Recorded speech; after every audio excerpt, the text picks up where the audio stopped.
If I could have only one photography gadget in my bag, it would be the humble extension tube. The extension tube is this completely empty tube that connects between your camera and lens. And you can see it's got no optics whatsoever. It's not a teleconverter. All it does is move your lens a little bit further away from your camera's sensor, allowing you to focus closer, but giving up focus on faraway subjects.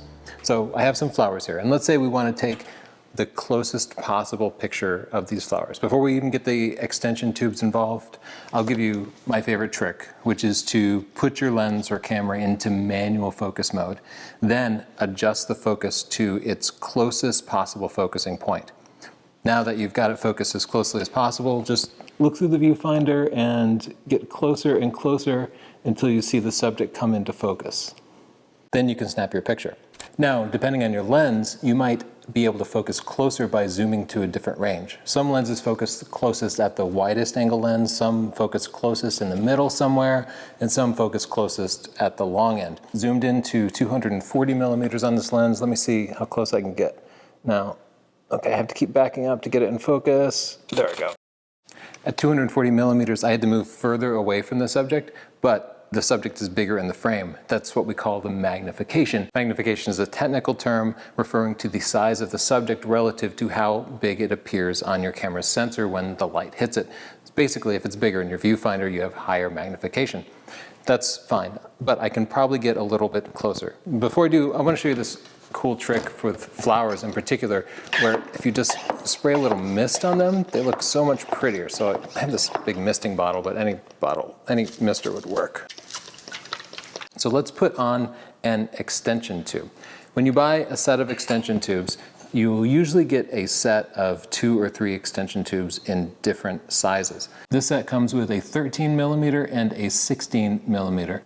So I'll always start with the smallest possible extension tube. First, take off your lens. This exposes your sensor. Now put the extension tube on it and then attach the lens to the extension tube. When you buy an extension tube, be sure to get an autofocus version of it. Even though we're in manual focus mode now, and that's probably where you should be, the autofocus will allow you to adjust the aperture on the lens, which is going to be really, really important. You do not need to buy a name brand extension tube kit. Just get the cheapest possible autofocus extension tube kit. I've owned like a dozen kits over the years, and the cheap ones always work just as good as the expensive ones. So they start at like 15 bucks and go up to like 40 bucks for the cheaper ones.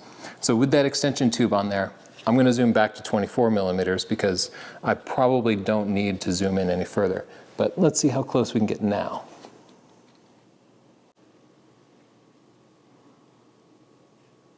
There we go. Okay, that's really, really close. That is really cool.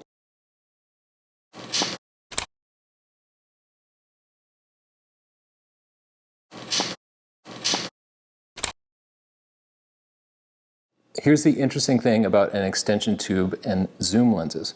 With 13 millimeters of extension here, when I'm at 24 millimeters, that's an extreme amount of extension because it's relative to the focal length of the lens. So 13 millimeters is more than half of the 24 millimeters that I'm at, which means it's going to produce an amazing dramatic effect.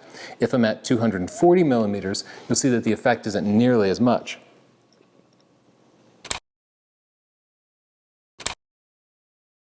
Extension tubes let you get closer, they're super easy to use. Why don't you leave them on your camera all the time? They basically make your camera nearsighted in the same way that nearsighted people have an astigmatism that lets them see things up close but not far away.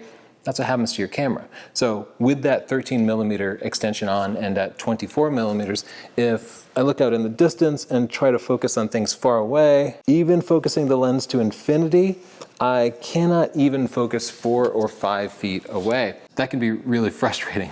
If you're an event photographer and you're constantly switching between different subjects, extension tubes aren't going to work for you.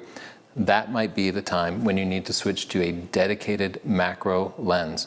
Macro lenses are specially designed to allow focusing on up-close subjects while also focusing on far-away subjects. Don't go buy a macro lens. Most people don't need one at all. The extension tube is just fine. And unless you're shooting up close and then far away all the time, an extension tube is exactly what you need. Let's see what happens when you put on too much extension. I will stack both the 13 and the 16 millimeter extension tubes, which is something you can do if you want to focus even closer than a single extension tube will allow you to do. So with those two on, let me try to focus up close, and you can see I'm actually running up against the flower and I'm still unable to focus on it. With this much extension on, the lens is technically focusing inside of itself. And in fact, when I look through it, I can see all sorts of little particles and stuff, just the little dust that's actually on the lens. So that's what happens if you put on too much extension. With a zoom lens, an easy way to quickly correct for this is just to zoom out. Again, this reduces the effectiveness of the extension. Extension tubes are super simple. Use the smallest extension tube you can to get to the magnification that you want, and then take it off before you need to focus on something far away.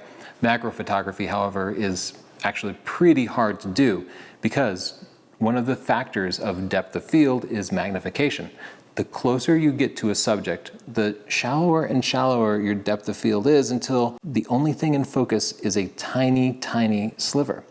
The way to address this is by using a higher f-stop number. For that reason, I always have my camera in aperture priority when I'm doing macro photography, and I'll often be at a very high f-stop number like f16 or f22. Let me show you what the depth of field actually looks like. This is at f4.5.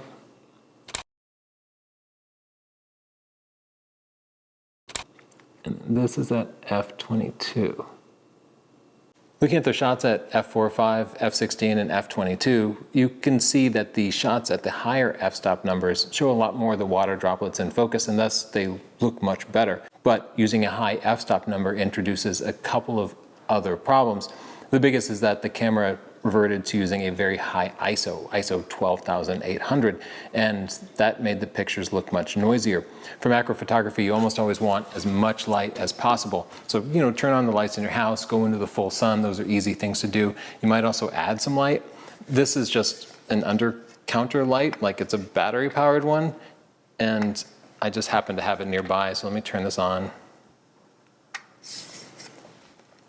So I'm just going to hand hold this over it, and you can see how much of a difference that makes at f25.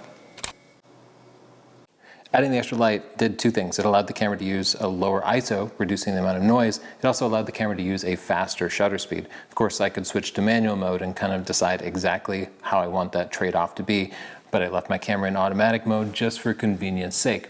But especially with macro photography, more light is more better.